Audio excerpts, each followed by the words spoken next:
चलिए, तो अब ये जो हमारा सी एंटर का ऑडिट नाम का सब्जेक्ट है, जैसा कि मैंने लास्ट क्लास में भी बताया था, थ्योरेटिकल है हमारे पास।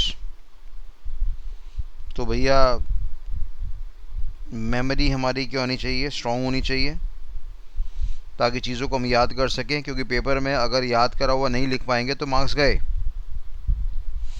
आपकी जानकारी के लिए बता दूं, ऑडिट का सब्जेक्ट हो गया, लॉ का सब्जेक्ट हो गया, दोनों में नंबर नहीं आते बेटा। ज्ञान बहुत कुछ होता है बच्चे को, बातें करवा लो बच्चे से, जितनी मर्जी बातें करवा लो, बहुत बढ़िया बढ़िया बातें करेगा, पर जब लिखने की बात आएगी तो लिख नहीं पाएगा। तो कॉन्सेप्ट तो हमें समझने हैं बहुत बढ़िया तरीके से, पर साथ ही साथ हमें किसका इस्तेमाल करना है, मेमोरी टेक्निक्स का, जिसको टेक्निकल भाषा में हम क्या कहते हैं, निमोनिक्स का इस्तेमाल करना है। अगर हम निमोनिक्स का इस्तेमाल करेंगे तो चीज़ें हमें लंबे समय तक याद रहेगी। और जाहिर सी बात है, हमें अपने आप को बेच कर आना है 3 घंटे के पेपर में। ऑडिट का पेपर लेटर से आपका 3 घंटे का पेपर है, तो वहाँ पे आपको प्रमाणित करना है कि बाकी जो 1 लाख बच्चे हैं जो एग्ज़ाम दे रहे हैं, आप उनसे बढ़िया पेपर लिख कर आए हो। तो डेफिनेटली अगर हम टेक्निकल वर्ड्स नहीं, कीवर्ड्स का अगर इस्तेमाल नहीं करेंगे तो एग्ज़ामिनर नंबर नहीं देगा और मार्क्स नहीं आएंगे। तो ये अपने में एक ऐसा पेपर है कि केवल अगर मैं कॉन्सेप्ट की बातें करूँगा गेम नहीं बनेगी, और केवल अगर मैं रट्टाफिकेशन की बातें करूँगा, मेमोराइजेशन की बातें करूँगा तो भी गेम नहीं बनेगी। तो हमें कॉन्सेप्ट भी सीखने हैं और हमें मेमोरी टेक्निक्स भी सीखनी है, ताकि ऑडिट में हमारे नंबर आ सके। चलिए, अब ऑडिट की अगर हम बात करते हैं तो हमने कहा भैया 11 चैप्टर्स मिलेंगे हमारे पास। चैप्टर नंबर 5वां, जिसका नाम है audit of item of financial statement, ये सबसे लेंथीएस्ट है। आप अपना आईसीआई का मॉड्यूल देखना, वहाँ पे सबसे ज़्यादा नंबर ऑफ पेजेस ये खा जाएगा। तो चलो, उससे कोई फ़र्क नहीं पड़ता। फ़िलहाल हमारे पास ऑडिट के अंदर 11 चैप्टर्स हैं, जो तकरीबन 450 से लेके 500 पेजेस का हिसाब किताब आपको देते हैं। ठीक है जी। साथ ही साथ इसमें हमारे पास एक एस्से वाला कॉन्सेप्ट होता है। जैसे आपके अकाउंट्स के अंदर हमारे पास क्या होता है, we have the concept of accounting standard होता है ना, हमारे पास अकाउंटिंग स्टैंडर्ड होते हैं हमारे पास। जब भी हम कोई खाते बनाते हैं तो भैया उनको तमीज़ से बनाना पड़ता है। या तो हम अकाउंटिंग स्टैंडर्ड का इस्तेमाल करते हैं, या हम लोग इंड एएस का इस्तेमाल करते हैं। अकाउंटिंग स्टैंडर्ड के बारे में सारी जानकारी आपने इंटर में पढ़ी होगी, और जब आप सीए फाइनल के अंदर जाएंगे तो वहाँ पे इंड एएस के बारे में आपको जानकारी मिलेगी। अब आपको याद होगा, अकाउंट्स में आपको बताया गया था 1 से लेकर 29 हमारे पास क्या होते हैं, अकाउंटिंग स्टैंडर्ड होते हैं। उसमें 2 उठा के बाहर फेंक दिए, 6ठा नंबर और 8वां नंबर। तो अभी हमारे जो अकाउंट्स बनेंगे कितने स्टैंडर्ड्स के अनुसार बनेंगे, 27 स्टैंडर्ड के अनुसार बनेंगे। इंसान को अगर जीवन जीना है तो गीता का, ग्रंथ साहब का, या बाइबल का, या कुरान का इस्तेमाल करना पड़ेगा। इस्तेमाल करना वर्ड गलत हो गया, सॉरी, उसका इम्प्लीमेंटेशन करना पड़ेगा। उसके अंदर जो रूल्स एंड रेगुलेशंस लिखे हुए हैं, प्रोटोकॉल्स लिखे हुए हैं, अगर कोई इंसान उसको फॉलो कर लेता है तो उसका जीवन बड़ा सुकून पूर्वक हो जाता है, और जिसको शांति नाम का शब्द कहते हैं वो मिल जाता है। तो ये जो हमारे पास प्रोटोकॉल्स हैं, इसको सही मायने में हमने क्या नाम दिया, स्टैंडर्ड का नाम यहाँ पे दिया हुआ है। उसी तरीके से मेरे पास बड़ी सारी कंपनी है, रिलायंस कंपनी है, टाटा कंपनी है, बिरला कंपनी है, और भी XYZ कंपनी है, अडानी की कंपनी है। अगर ये अपने हिसाब से सारे के सारे खाते बनाते रहेंगे without any rules and regulation, तो हमारे लिए ये जज करना बड़ा मुश्किल हो जाएगा कि कंपनी अपने प्रॉफिट्स के अंदर या लॉसेस के अंदर या अपनी स्टेटमेंट्स के अंदर, फाइनेंशियल स्टेटमेंट्स के अंदर मैनिपुलेशन कर पा रही है कि नहीं कर पा रही है। वो जज करना हमारे लिए बड़ा मुश्किल हो जाएगा। तो इसलिए हमारे ICAI institute of chart accountancy of India ने डेफिनेटली साफ कह दिया कि इंटर के सिलेबस में जो बच्चा हमारा अपकमिंग CA है उसको अकाउंटिंग स्टैंडर्ड पढ़ने पड़ेंगे, और फाइनल के सिलेबस में उसको इंड AS पढ़ने पड़ेंगे। तो ये जो अकाउंटिंग स्टैंडर्ड होते हैं या इंड AS होते हैं, ये किसकी ज़िम्मेदारी को पूरा करते हैं? अकाउंटिंग की या अकाउंट्स की या अकाउंटेंसी की ज़िम्मेदारी पूरी करते हैं। अब अकाउंटेंसी में, अकाउंटिंग में, अकाउंटेंसी में, तीनों में क्या डिफरेंस है वो आप 11वीं 12वीं पढ़ कर आए होंगे, ऐसा मैं उम्मीद करता हूँ। तो फ़िलहाल देखने वाली बात यहाँ पर ये आ रही है कि इनको तमीज़ से मैनेज करने के लिए हमारे चार्टर्ड अकाउंटेंट को अकाउंटिंग स्टैंडर्ड या इंड AS के अनुसार काम करना पड़ता है। ऐसे अगर मैंने बोला भैया ऑडिट कौन करेगा, हमने कहा जी ऑडिट हमारा CA करेगा, चार्ट अकाउंटेंट करना पड़ेगा, तो उसको भी क्या करने पड़ेंगे? ऑडिट के क्या फॉलो करने पड़ेंगे? स्टैंडर्ड्स फॉलो करने पड़ेंगे, जिसको बदले में हमने क्या नाम दिया? SAS का नाम यहाँ पे दिया हुआ है। तो अगर मैं बोलता हूँ कि भैया ऑडिट का सिलेबस कैसा है, तो हम बोलेंगे ऑडिट के सिलेबस में we have the involvement of lot many chapters, तकरीबन 11 चैप्टर्स का इस्तेमाल होता है, प्लस स्टैंडर्ड्स ऑन ऑडिटिंग का भी इस्तेमाल होता है, जो कि अपने में काफ़ी सारे। ठीक है भैया, चलिए अब मेजर सवाल हमारे पास क्या है, स्टेप बाय स्टेप हम सारे चैप्टर्स कवर करते रहेंगे। तो पहला सवाल हमारे जीवन में क्या है? ऑडिट क्या होता है। अब ये शब्द आप लोगों ने जीवन में बार बार सुना होगा कि भैया मैं तो इंटर्नशिप कर रहा हूँ, कंपनी में ऑडिट करने जा रहा हूँ, मेरे जो बड़े भैया हैं वो रिलायंस के ऑडिटर हैं, कोई टाटा का ऑडिटर है, कोई अडानी का ऑडिटर है, ऑडिट करने में तो खूब पैसा मिलता है। ऑडिट के अंदर एक फाइनेंशियल ऑडिट भी होता है, टैक्स ऑडिट भी होता है, कॉस्ट ऑडिट भी होता है। तो ये ऑडिट नाम का शब्द आपने हर एंगल से सुना होगा।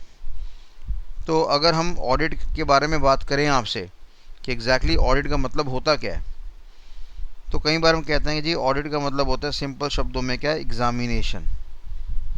हमने कहा ऑडिट का मतलब होता है सिंपल शब्दों में हमारे पास क्या? चेकिंग। हमने कहा ऑडिट का मतलब सिंपल शब्दों में हमारे पास क्या होता है? वेरिफिकेशन। और ऑडिट का मतलब हमारे सिंपल शब्दों में क्या होता है? वैल्यूएशन। या ऑडिट का मतलब सिंपल शब्दों में क्या होता है? मैंने कहा इंस्पेक्शन, या मैंने कहा जी हमारा स्क्रूटनी। हालांकि स्क्रूटनी नाम का शब्द गलत है, बट ठीक है, सिंपल शब्दों में अगर आप इन 4 शब्दों का इस्तेमाल करेंगे तो ज़्यादा बढ़िया रहेगा।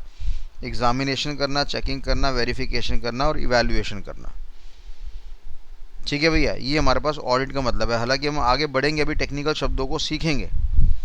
तो अगर हम बोलते हैं जी हम ऑडिट किसका करते हैं, क्या हम ऑडिट ये करते हैं कि जो हमारी शॉप है उसका जो शटर है उसमें जो लॉक है वो ढंग का लगा है कि नहीं लगा? हालांकि इसको भी ऑडिट करना ही कहते हैं। इसको हम क्या कहते हैं? ऑडिट ऑफ फिजिकल, ICS मतलब इंटरनल कंट्रोल सिस्टम। ये भी मेरा चेकिंग है, ये भी मेरा एग्जामिनेशन है, ये भी मेरा वेरिफिकेशन है, ये भी मेरा इवैल्यूएशन है। और किसका है हमारे पास?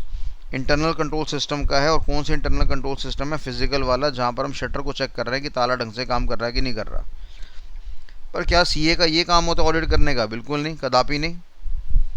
तो अगर मैं CA के ऑडिट के संपर्क में बात करूँगा तो हम साहब कहते हैं कि ऑडिट के अंदर बड़े सारे टेक्निकल शब्द आते हैं हमारे पास। एक आता है हमारे पास इंडिपेंडेंट, दूसरा मेरे पास बेटा क्या आता है? एग्जामिनेशन, तीसरा मेरे पास क्या आता है आपके पास? Financial statement. बाकी आगे बोलेंगे of an entity, whether occurring profit और losses with the purpose to express an opinion. बड़ी सारी बातें आएंगी हमारे पास। सिंपल शब्दों में समझ के हम आगे टेक्निकल शब्दों की तरफ जाएंगे और पूरा ज्ञान प्राप्त कर लेंगे।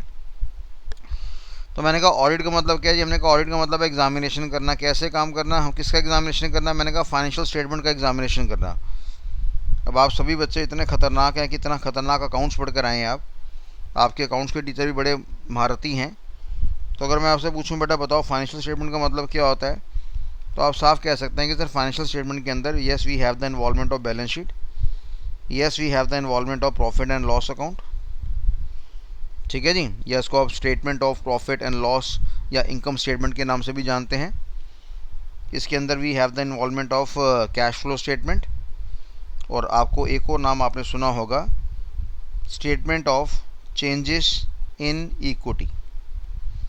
ये चार शब्दों को अगर आप इस्तेमाल करेंगे, बैलेंस शीट को आप इस्तेमाल करेंगे, प्रॉफिट एंड लॉस अकाउंट की बात करेंगे, कैश फ्लो स्टेटमेंट की बात करेंगे, statement of change in equity की बात करेंगे, ये चार चीज़ों को अगर आप इकट्ठा करते हैं, गैदर करते हैं, तो ये आपकी क्या बन जाती है, फाइनेंशियल स्टेटमेंट हमारे पास बन जाती है। और इसी को हम क्या करने की बात कर रहे हैं, एग्जामिन करने की बात कर रहे हैं, ऑडिट करने की, एग्जामिन करने की बात कर रहे हैं। अब अगर मैं बोलूं बैलेंस शीट जी क्या होती है, हालांकि मेरे को शर्म आ रही है आपको समझाते हुए, क्योंकि मेरे को पता है आपको खुद बड़ा अच्छा ज्ञान है, फिर भी मैं थोड़ा सा टच ले रहा हूँ। तो मैंने कहा बैलेंस शीट का तो मतलब होता है मेरे पास स्टेटमेंट ऑफ क्या, financial position, statement of financial position. अब आपने सुना होगा कि बैलेंस शीट के अंदर दो तत्व होते हैं हमारे पास, एक हमारे पास एसेट होता है, एक हमारे पास क्या होता है, आपकी लाइबिलिटीज़ होती हैं हमारे पास। एसेट के अंदर बड़ी सारी चीज़ें आती हैं हमारे पास, एनसीए, जिसको हमने नॉन करंट एसेट्स का नाम दिया हुआ है, ठीक है जी, जिसके अंदर what we have the concept of intangible assets, intangible assets आते हैं इसके अंदर, है ना। ऐसे ही मेरे पास डेफर्ड टैक्स एसेट्स का नाम भी आपने सुना होगा, आपने पीपीई का नाम भी सुना होगा। तो ये सारे हमारे पास क्या होते हैं, नॉन करंट एसेट्स होते हैं, जो कि एसेट्स के अंदर आते हैं। ऐसे ही हमारे पास एक और शब्द होता है जी हमारे पास, तो करंट एसेट्स की बात भी आती है किसके अंदर, आपकी इस एसेट साइड, बैलेंस शीट में एसेट साइड के अंदर। अब करंट एसेट की बात करेंगे तो हमारा इन्वेंट्री जो होता है, जो हमें माल बेचना होता है, वो आपका करंट एसेट की कैटेगरी में आता है। आप लोगों ने ट्रेड रिसीवेबल्स का नाम भी सुना होगा, ये भी करंट एसेट के अंदर आते हैं। आपने कैश का भी नाम सुना होगा, आपने बैंक के बैलेंसेस का भी नाम सुना होगा। तो ये सारे के सारे आपके एसेट्स की कैटेगरी में आते हैं। तो बस थोड़ा सा मैं जिक्र दे रहा हूँ आपको, हालांकि आपको ये सारा ज्ञान अच्छी तरीके से आता है, और इन्हीं को हम क्या करते हैं, हमारा सीए क्या करता है, एग्जामिन करता है। अब ऐसे ही हमारे पास दूसरी साइड क्या आती है भैया, दूसरी साइड हमारे पास आती है आपकी लाइबिलिटी साइड। उसको भी हमें क्या करना पड़ता है, वेरीफाई करना पड़ता है, एग्जामिन करना पड़ता है, इवैल्यूएट करना पड़ता है, चेकिंग करना पड़ता है। और जैसे हमारे पास नॉन करंट एसेट्स होते हैं, ऐसे मेरे पास क्या होता है, नॉन करंट लाइबिलिटीज़ होती हैं हमारे पास, जिसके अंदर नॉन करंट के अंदर आपका प्रोविजंस का जिक्र होता है हमारे पास। ऐसे ही आपका लॉन्ग टर्म बोरिंग्स का भी जिक्र होता है ना। ये नॉन करंट लाइबिलिटीज़ हमारे पास होगी। अगर मैं बोलता हूँ करंट लाइबिलिटीज़ कौन सी होती हैं, तो आपने ट्रेड पेबल का नाम सुना होगा, वहाँ पे ट्रेड रिसीवेबल का नाम था, यहाँ पे ट्रेड पेबल का नाम है। और ऊपर वाला लॉन्ग टर्म है, तो ये किसको रेफ़र कर रहा है, शॉर्ट टर्म बोरिंग्स को रेफ़र कर रहा है, ठीक है जी। और डेफिनेटली ये भी हमारे करंट प्रोविजंस को रेफ़र करता है। तो ये जिक्र हमारी किस में आ गई, लाइबिलिटी के अंदर आ गई। हालांकि लाइबिलिटी के बारे में आप एक्सप्लेन करना चाहेंगे तो पूरे 40-50 घंटे आप खा जाएंगे, पर एक हल्का हल्का आइडिया की हम बात कर रहे हैं। ऐसी लाइबिलिटी साइड हमारे पास क्या होता है, शेयर होल्डर्स की इक्विटी के बारे में भी बात होती है हमारे पास, है ना। शेयर होल्डर्स की जो इक्विटी होती है उसके बारे में बात होती है। कुछ खतरनाक शब्द आपने 12वीं में सुने हुए थे कि हमारे पास एक शेयर कैपिटल वाला कॉन्सेप्ट आता है, फिर ऐसी मेरे पास रिजर्व्स एंड सरप्लस वाला कॉन्सेप्ट आता है, या कोई दूसरी इक्विटी आइटम वाली बात होगी वो उसके अंदर आती है। तो ये सर आपका शेयर होल्डर इक्विटी की कैटेगरी में आ गया, राइट। ऐसे ही हमने क्या बोला जी, हमारे पास ये तो बैलेंस शीट की पूरी जानकारी हो गई कि बैलेंस शीट के अंदर what we have the concept of asset, we have the concept of liabilities, ठीक है। या मान लो इसको आपने क्या कर दिया, उल्टी हाथ में आपको लाइबिलिटी देखने की आदत पड़ी हुई है, सीधे हाथ में एसेट को देखने की आदत पड़ी है, तो आपने ऐसे लिख दिया, ठीक है जी। ऐसे ही आप प्रॉफिट एंड लॉस के बारे में जानकारी जानते हैं, ये भी बहुत बड़ा टॉपिक है हमारे पास, जिसको हम प्रॉफिट एंड लॉस अकाउंट भी कहते हैं, या दूसरे शब्दों में हमने क्या नाम दिया, स्टेटमेंट का नाम दिया, statement of profit and loss, ठीक है, अकाउंट। ये दूसरा पर्यायवाची नाम है हमारे पास। तो ये भी किसके अंदर आता है, आपका फाइनेंशियल स्टेटमेंट का पार्ट है हमारे पास। अब इसमें बड़ी सारी चीज़ें आती हैं, जैसे आपका रेवेन्यू फ्रॉम ऑपरेशन आ गया, या एक्सपेंसेस आ गए, एम्प्लॉय के बेनिफिट्स आ गए, फाइनेंस कॉस्ट आ गया, डेप्रिसिएशन आ गया, प्रॉफिट फ्रॉम एक्सेप्शनल आइटम्स आ गया, प्रॉफिट बिफोर टैक्सेशन आ गया, टैक्स एक्सपेंसेस आ गया, प्रॉफिट आफ्टर टैक्स आ गया, जिसको आप पीबीटी भी कहते हैं, पैट भी कहते हैं। पीबीटी मतलब प्रॉफिट बिफोर टैक्सेशन, पैट मतलब प्रॉफिट आफ्टर टैक्सेशन, राइट। तो ये जानकारी होगी हमारी किसके बारे में, आपके प्रॉफिट एंड लॉस के बारे में। तो कुल मिला के हमने क्या बोला, हमने कहा जी ये एग्जामिनेशन करेगा। कौन एग्जामिनेशन करेगा, हमारा सीए भैया। और सीए भैया किसको एग्जामिनेशन करेगा, हमने कहा फाइनेंशियल स्टेटमेंट को। और फाइनेंशियल स्टेटमेंट में कितनी चीज़ें आती हैं हमारे पास, आपका बैलेंस शीट भी आता है, प्रॉफिट एंड लॉस अकाउंट भी आता है, कैश फ्लो भी आता है हमारे पास, और आपका statement of changes in equity, statement of changes in equity, जैसे आपका ओपनिंग बैलेंस ऑफ इक्विटी कितना है, क्लोजिंग बैलेंस ऑफ इक्विटी कितना है, एडिशंस क्या है, एडजस्टमेंट्स क्या हैं, इशू ऑफ शेयर्स के बारे में जानकारी आ जाएगी, रिजर्व चेंजेस के बारे में जानकारी आ जाएगी, डिविडेंड्स के बारे में जानकारी आ जाएगी। वो सारी की सारी जानकारी आपकी statement of changes in equity के अंदर आएगा। फिलहाल मैं आपको यहाँ पे अकाउंट्स पढ़ाने के लिए नहीं बैठा, बस मैंने आपको सिंपल सा जिक्र करा। क्या जिक्र करा मैंने सिंपल सा आपको, कि जब भी हमारा सीए ऑडिट करेगा तो क्या करेगा, एग्जामिन करेगा, वेरिफिकेशन करेगा, चेकिंग करेगा, इवैल्यूएशन करेगा, और किसका करेगा, फाइनेंशियल स्टेटमेंट का।